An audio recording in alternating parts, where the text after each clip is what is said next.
I still hear her voice echoing in my mind. The way she sneered, the way her words sliced through me like shattered glass. "That's just a stupid hobby," she said, eyeing my computer with a mix of contempt and disbelief.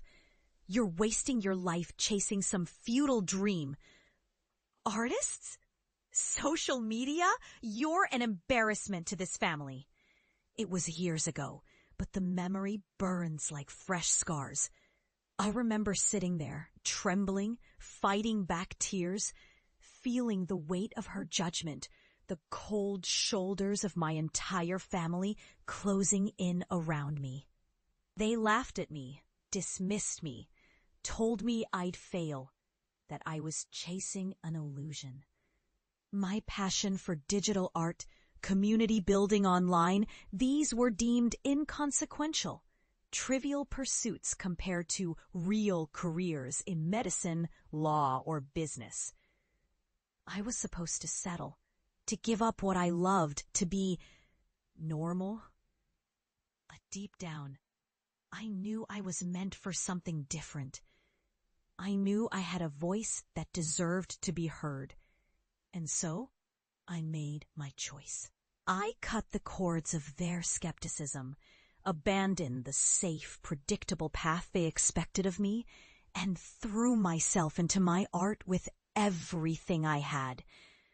The nights blurred into mornings as I poured my soul into digital canvases, creating worlds that people connected with, inspired by hope, resilience, and community. Every comment was a lifeline. Every share a small victory.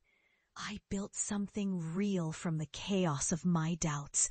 And slowly, unbelievably, I started to grow. But I'll tell you, the road was brutal. Every step forward was meteos. Every step forward was met with 1,000 steps back. I faced relentless rejection.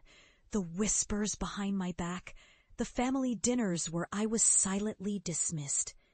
My family mocked my efforts, called it childish, pointless, a waste of time that could be spent doing something worthwhile. They'd say, "You'll never make it. No one cares about your silly pictures." I felt the sting, the betrayal of those I loved, and yet I refused to give up, because somewhere inside, I knew this was my purpose. Years passed. My digital art gained traction. I started engagements that grew into movements, local initiatives that turned neglected parks into lush green spaces, community murals that told stories of hope and resilience. I wasn't just creating pretty pictures. I was transforming lives, turning despair into hope, barren lands into thriving ecosystems. My work reached beyond my small town, touching hearts across regions. And with every success, I kept a quiet promise to myself and to those who had doubted me that I'd prove their dismissive words wrong. Then, one day, I returned home. Not as the girl they mocked, but as someone they watched with wide eyes, mouths slightly open in awe. I stepped into the yard where I used to sit, feeling the weight of their gazes. My family was gathered at the porch, my parents, siblings, aunts, uncles, all assembled like an audience waiting for a spectacle. I pulled out my phone and opened my latest project, an expansive digital mural, animated and alive, depicting the story of our land. A once barren field, now bursting with life, rivers flowing, trees sprouting, animals thriving. It was a testament to transformation, resilience, and hope.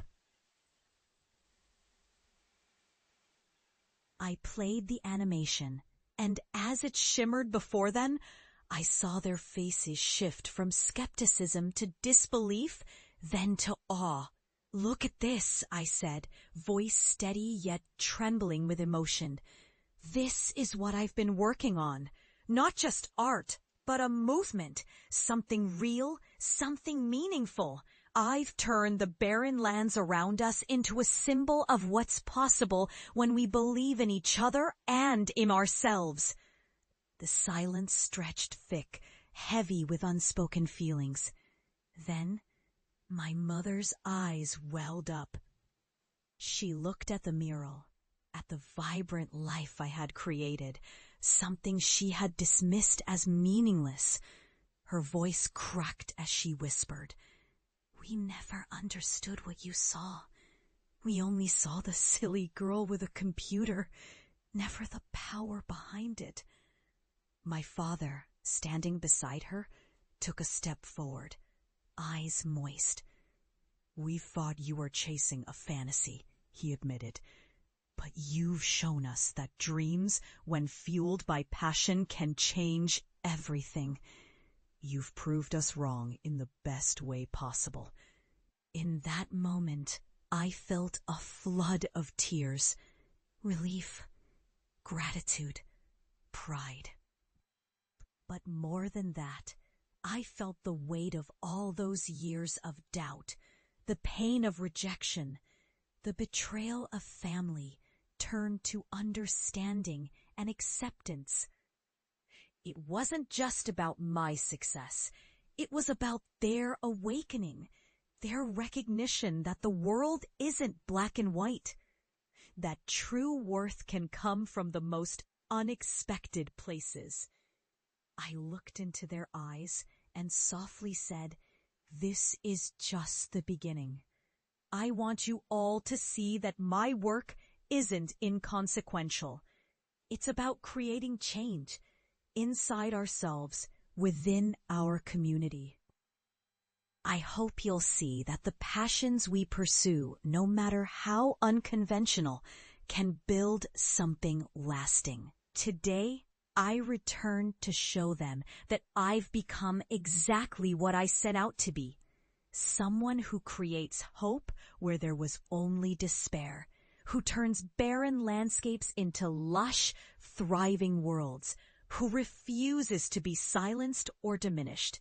And in doing so, I finally earned their respect, not because I sought their approval, but because I proved that true worth is earned through perseverance, passion, and unwavering belief. So, if there's one thing I want you to remember, no matter how hard they mock, how impossible it seems, keep going. Your dreams might seem foolish now, but they have the power to transform not just your life, but the world around you. And someday, when you stand in front of those you once doubted, you'll see they're no longer spectators. They're witnesses to your victory.